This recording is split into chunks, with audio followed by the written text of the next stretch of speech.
السلام علیکم ناظرین، خوش آمدید۔ دوستو، یہ ایک سچی کہانی ہے۔ اس کہانی کی راویہ ایک خاتون مبلغہ ہے جو کہ قصیم میں غسل میت ڈپارٹمنٹ کی رکن تھی۔ وہ کہتی ہے کہ کسی مدرسے کی مڈل لیول کی ایک طالب علم لڑکی کا انتقال ہو گیا۔ اس کی عمر ابھی تھوڑی ہی تھی اور وہ جوانی کی دہلیز پر قدم رکھ ہی رہی تھی۔ اس کا نام نوف تھا۔ جب اس کی وفات ہو گئی تو اس کی ماں اور بہنیں اسے میرے پاس لائیں تاکہ اسے غسل دے سکوں اور کفن پہناؤں۔ غم کی شدت سے اس کی ماں کا رو رو کر برا حال تھا اور وہ اپنی بیٹی سے چمٹی ہوئی تھی۔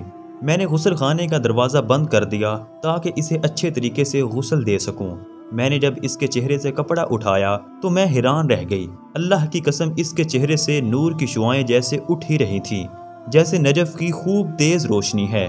میں اس کے نورانی چہرے کی تابانی دیکھ کر حیرت میں ڈوب گئی۔ میرے پاس غسل کے لیے جو بھی لڑکیاں لائی جاتی تھیں ان میں سے کسی کا چہرہ مرجھایا ہوا ہوتا تھا اور بعض لڑکیوں سے تو سخت ناگوار بو اٹھ رہی ہوتی تھی۔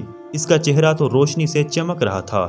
دوران غسل میں نے دیکھا کہ اس کے دائیں اور بائیں ہاتھ کی شہادت کی انگلی اٹھی ہوئی ہے، جیسے تشہد میں اٹھائی جاتی ہے۔ یہ ایک پاکیزہ سیرت لڑکی ہے۔ مجھے اس کی خوش قسمتی پر رشک آیا۔ میں نے اس کی ماں اور بہنوں کو خوشی کی مٹھاس میں بلند آواز میں بلایا اور دروازہ کھول دیا۔ اس کی ماں اور بہنیں دوڑ کر غسل خانے میں آئیں۔ میں نے اس کی ماں کو مبارکباد دی اور ان تمام حیرت انگیز باتوں سے مطلع کر دیا جن سے مجھے دوران غسل واسطہ پڑا تھا۔ 2 دن بعد اس کی ماں نے مجھے بلایا۔ اس نے میرا شکریہ ادا کیا اور کہا، میں آپ کو اپنی بیٹی نوف کے کپڑے اور اس کی پرسنل چیزیں بھجواتی ہوں۔ چونکہ آپ غریبوں اور مسکینوں کو جانتی ہیں، اسی لیے آپ انہیں غریبوں میں تقسیم کر دیجیے گا۔ میں نے کہا، مجھے کوئی اعتراض نہیں، آپ اس کی تمام چیزیں مجھے بھجوا دیں۔ جب اس کی اشیاء میرے پاس پہنچی تو وہ 4 کارٹنوں میں پیک تھیں۔ میں نے پہلا کارٹن کھولا تو اس میں اس کے نقاب اور عبایا تھے۔ وہ سب کے سب لمبے چوڑے اور ڈھیلے ڈھالے تھے، نہ وہ تنگ تھے، نہ باریک اور نہ چھوٹے۔ میں نے دوسرا کارٹن کھولا تو اس میں اس کے کپڑے تھے، وہ بھی پورے بازوؤں والے، ڈھیلے ڈھالے اور مکمل جسم کو ڈھانپنے والے۔ میں جو کارٹن کھول رہی تھی میری حیرت میں اضافہ ہو رہا تھا۔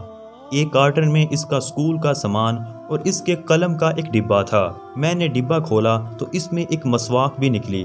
اس کے سامان میں ایک ڈائری بھی تھی۔ مبلغہ کہتی ہے کہ یہ کارٹن بند کرنے کے بعد میں جلدی سے اپنی کپڑوں والی الماری کی طرف گئی۔ میں نے اسے کھولا اور وہ تمام کپڑے باہر نکال پھینکے جو تنگ تھے یا باریک تھے یا چھوٹے بازوؤں والے تھے۔ میں نے اپنے آپ سے وعدہ کیا تھا کہ آج کے بعد ڈھیلے ڈالے کپڑے ہی پہنا کروں گی، جیسے یہ لڑکی پہنا کرتی ہے۔ وہ مبلغہ کہتی ہے کہ میں نے نوف کی ماں کو فون کیا اور اسے اس ماڈرن دور میں بھی اپنی بیٹی کو مکمل اسلامی لباس پہننے پر مبارکباد دی۔ اس کی ماں نے کہا کہ اس کے اندر اور بھی ممتاز خوبی تھی۔ اس کا دل ہر وقت نماز سے لگا رہتا تھا۔